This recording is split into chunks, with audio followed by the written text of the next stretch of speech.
हमको थेट हो गया।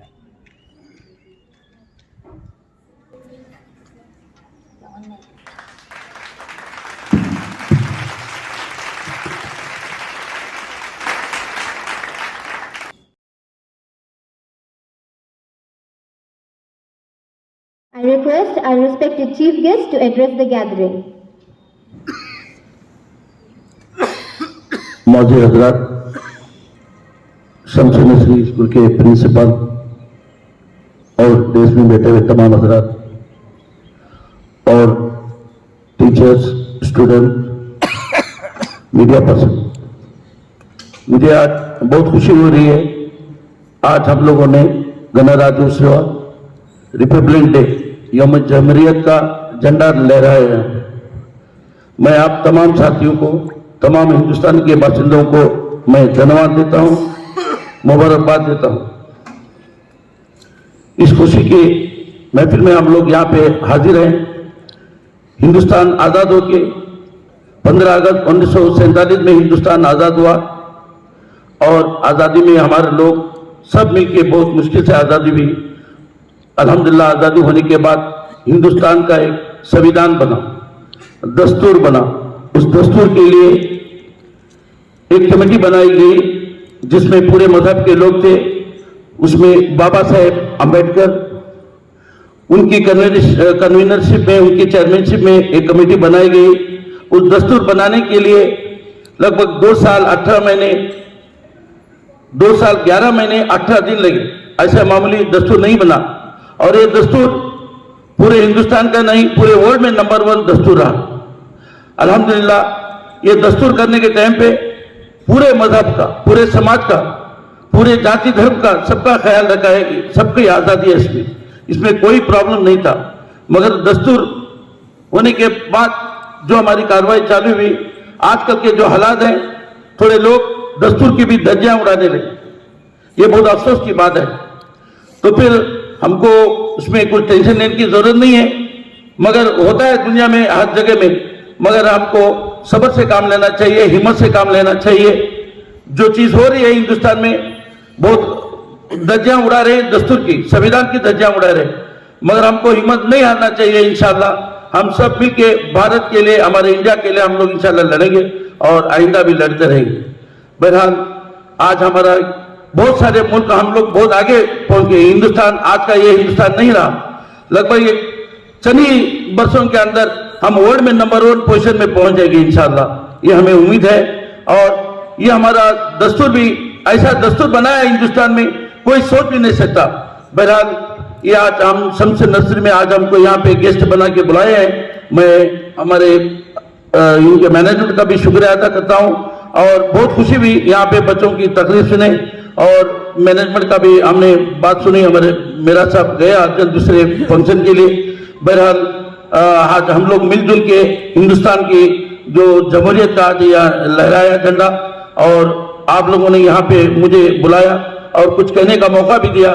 मैं आप तमाम का, मैनेजमेंट का मैं शुक्रिया अदा करता हूँ और मैं मेरी बात को मैं खत्म करता हूँ। जय हिंद, जय Karnataka.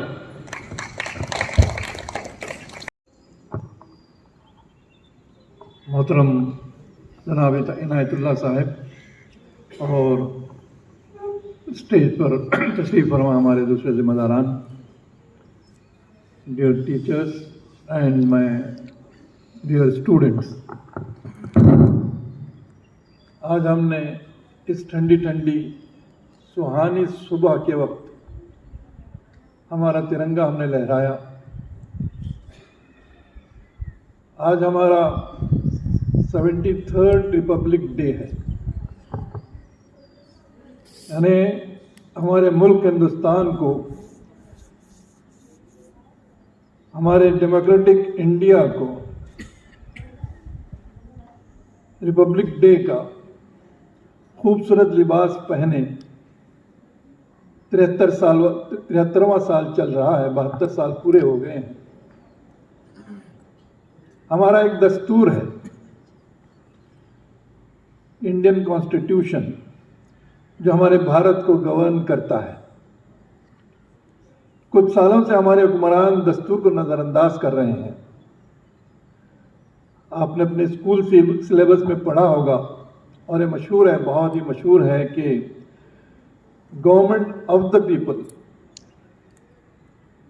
Government by the people and government is for the people. लेकिन कुछ सालों से इसकी तरकीब बदल गई है। ये हमारी शिकायत नहीं है, बल्कि सालों पहले हमारे तमिलनाडु के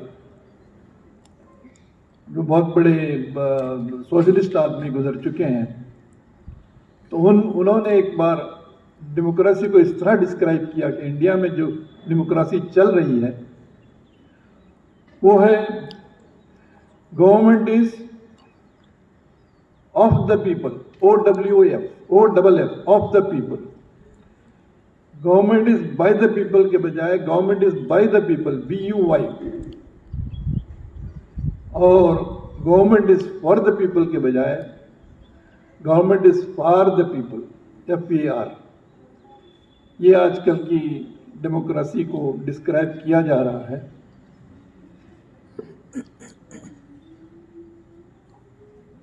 ऐसा मालूम हो रहा है कि जमहूरियत का सूरज बादलों में छुप गया है, इसलिए हर तरफ बदअमनी, बेरोजगारी और बेचैनी फैली हुई है। इस मुल्क के अवाम, हिंदू, मुस्लिम, सिख, ईसाई सब मिलकर जमहूरियत या डेमोक्रेसी की रस्सी को मजबूती से पकड़ लें और दस्तूर, कॉन्स्टिट्यूशन के मुताबिक भारत पर हुक्मरानी करें। हम ऐसे ही लोगों को वोट देकर भारत की डेमोक्रेसी को बचाने की कोशिश करें। हमारे भारतवर्ष की जो ज़मीन है एक ऐसी ज़मीन है, हमारा भारत एक ऐसा मुल्क है जहां हज़ारों साल से हर मज़हब को मानने वाले, हर तहजीब और सिविलाइजेशन के लोग, हर किस्म का अक़ीदा रखने वाले एक दूसरे के साथ मिलकर मोहब्बत से रहते आ रहे हैं, अमन और शांति से रहते आ रहे हैं। अब कुछ सालों से धर्म के नाम पर खून खराबा हो रहा है। खुदा हमारे हिंदुस्तान को इससे बचाए और हिंदुस्तान एक अमन का गहवारा बन जाए।